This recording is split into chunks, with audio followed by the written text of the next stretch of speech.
Charles I believed that kings ruled by divine right. Parliament disagreed with him.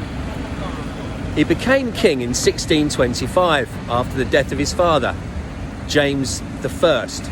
In the first 3 years of his reign, he dissolved Parliament 3 times, and by 1640 he had ruled without Parliament for 11 years. God had made him king, and any opposition was treason. In January 1642, Charles tried to arrest 5 members of Parliament who had dared to defy him. But they had been warned, so when the king arrived at the House of Commons with his soldiers, they were gone.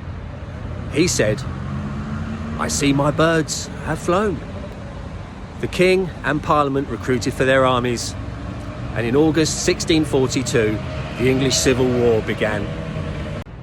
The English Civil War began badly for Charles I and gradually got worse. London supported Parliament, so the king had to move to Oxford. But within a couple of years, with the parliamentarian army closing in, Charles was forced to flee Oxford to Newark to try and persuade the Scots to join him in his fight. After 9 months of talks, the Scots decided to sell him back to Parliament for £200,000. The King of England sold like livestock. He was held at Hampton Court Palace, but he escaped to the Isle of Wight. But he fell into the wrong hands and was soon imprisoned again. In January 1649, Charles was brought back to London and put on trial for treason, for trying to overthrow the rights and liberties of the people.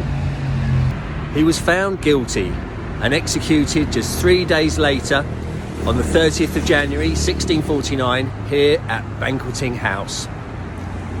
It was a grim public spectacle. At 2 p.m, with merciless precision, Charles got the chop. King Charles I still looks this way from his statue on horseback on Trafalgar Square towards Parliament and the city that defied him, and the place where he lost his head.